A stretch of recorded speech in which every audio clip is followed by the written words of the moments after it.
Welcome in, Greg Ruff along with you, Sports Information Director here at Trevecca, and joining me is our new women's soccer coach and our athletic director, Mark Elliott, and they're going to talk a little bit about her hire and what's coming for women's soccer here at Trevecca. But first, I want to remind you, coming up at 6 o'clock tonight, we have women's basketball. They play Malone for the first time. This is in conference play. GMAC is they are a new GMAC member, and the men's game comes up at 8 o'clock. Right now, I'm going to turn you over to Mark Elliott, who's going to talk to our fifth women's soccer coach.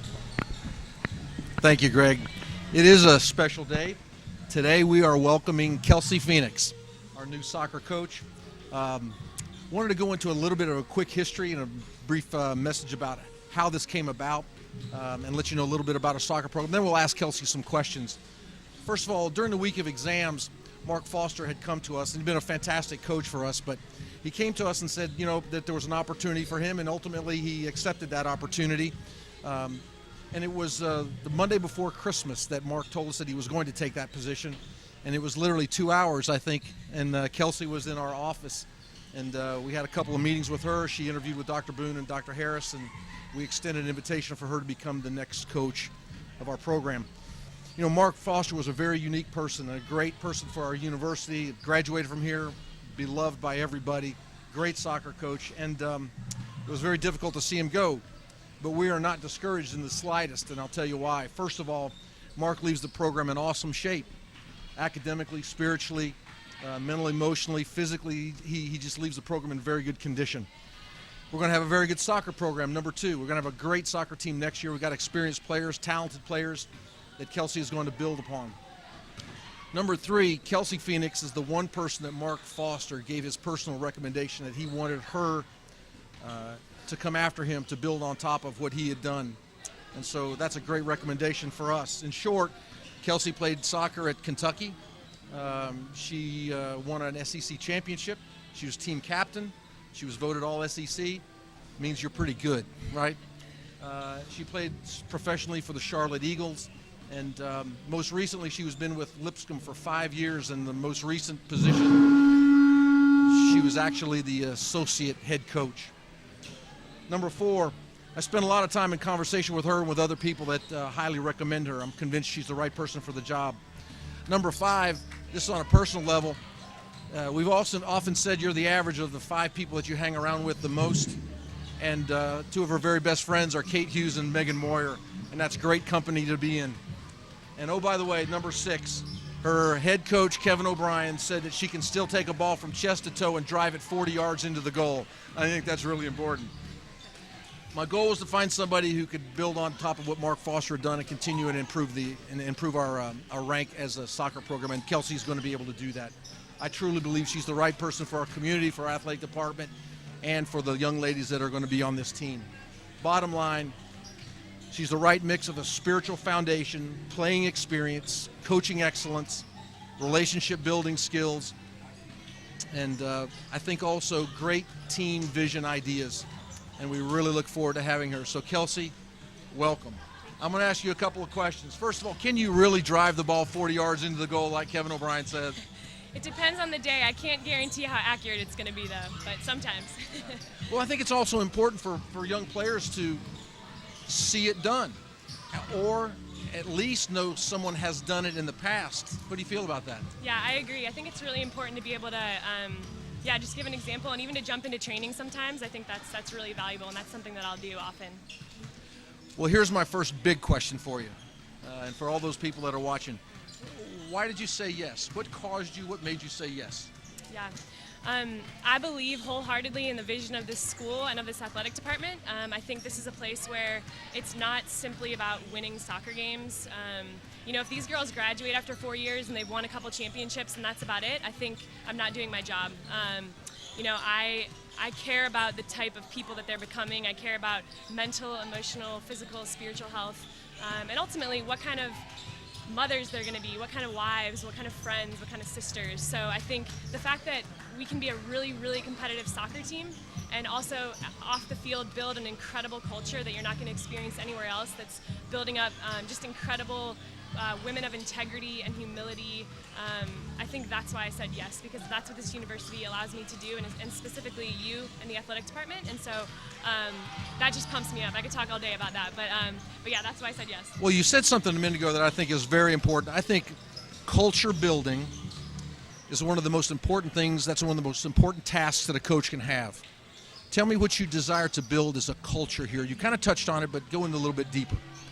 Yeah, gosh, there's a lot of things about a culture that are hard to explain, but I think ultimately, we can write Bible verses on the back of our shirts and on our shoes and all that kind of stuff, which is awesome, but ultimately, how are we treating each other? How are we treating the people that we interact with?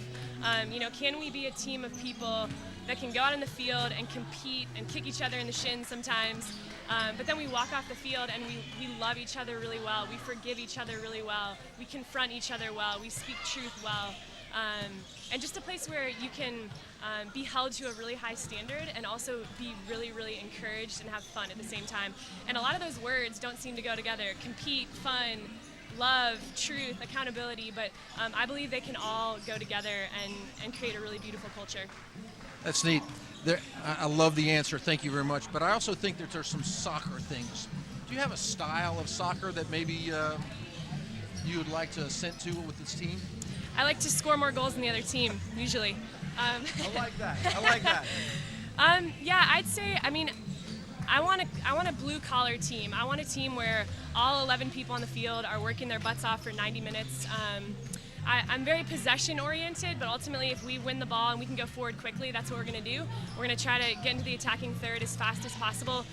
But if that's not on, then we're going to possess the ball and we're going to play a really beautiful style of soccer, hopefully. And on the defensive side of the ball, we're going to be really, really hard to break down. I think team defending is really important. And that's the first thing. Before having a good offense, you've got to have a great defense. And so 11 people who are willing to defend and work and do the work to win the ball back, I think is important. So. Thanks. That's for our soccer, the people that know soccer, right? There's a lot of people that don't know soccer, but that's a great answer. Let me ask you this. Advantage or a disadvantage, or some of both, to being a female as a head coach, to being a female? Yeah, that's a great question. I think the answer is both. I think the disadvantage is that oftentimes girls have, I think, a harder time respecting a female coach than they do a male coach, at least at the beginning. But I think the advantages are that I can relate to them in a way that a male coach can't. I think, I'm going to bring a staff of probably all females, and I think all of us are going to be able to be really intentional and be in their lives the way that male coaches can't. This is not the Kelsey Fenix show. This is not me coming in and I'm not on a power trip. This is not about me and my program. This is about them. And I think when they see that my heart, ultimately, I coach soccer to compete and to win, but also I coach soccer to serve people. And so I'm here to serve the 23 or 25 girls in this team. I'm here to serve them, and I think when they see that my heart is to serve them, then it's a lot easier to respect the person leading you. Absolutely. As many of you know, and Kelsey knows this from our conversations, one of our first criteria in evaluating coaches is, what are you doing to create a spiritual environment of growth and maturity for your athletes? Talk to us a little bit about your vision for that. Yeah, I think there's some practical things, and then I think there's a few things that are harder to explain. But on the practical level, we'll do things like pray as a team. We'll do some team devotionals. We'll definitely go on some mission trips, probably every year, every 2 years. We'll serve together in the local community. But as far as the things that are harder to explain, it's very organic. I just mentioned I'm going to bring on 1 or 2 people onto my staff, and these people. The reason I'm bringing them on, not only do they know the game really well, but they love people. They just love people, and they're going to be getting coffees with these girls every day. They're going to be in the cafeteria eating with them and getting coffee and talking to them about soccer and life.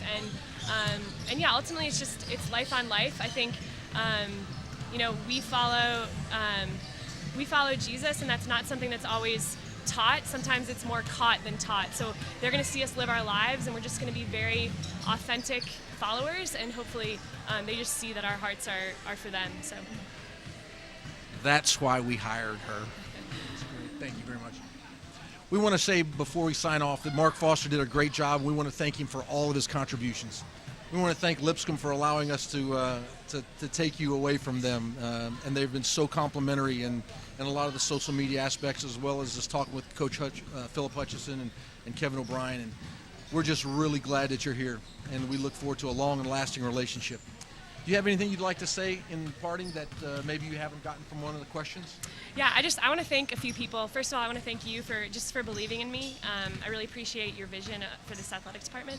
I want to thank Mark Foster. I have a tremendous amount of respect for him.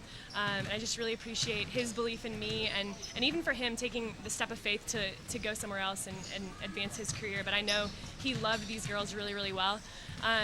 And also Kevin O'Brien. I've been coaching with him over at Lipscomb for the last 5 years. And I just feel I feel very equipped to step into this role just because of learning under his leadership, both on the field, off the field. He allowed me to do a ton of just ministry stuff over there, and yeah, even on the soccer side of things, I felt very, very challenged and just learned more and more each year. And he has just said, you know, please go. Like I want you to stay, but I want you to go too. And he's just been so supportive. And so many other people that I know I'm forgetting, but yeah, just very thankful for both athletics departments and very grateful for this opportunity. We look forward to the relationship with Kelsey and developing the team over the spring, and looking forward to what she puts out on the field next fall. That's it. I think we've pretty much gotten it, and this will be on archived, and people can go back and listen to this. But this is our new coach, and we're very grateful for it. It's a new era, and we're glad to start that new era, turn the chapter, and here we go again. Have a great day, and tune in for the Malone versus Trevecca basketball games this evening.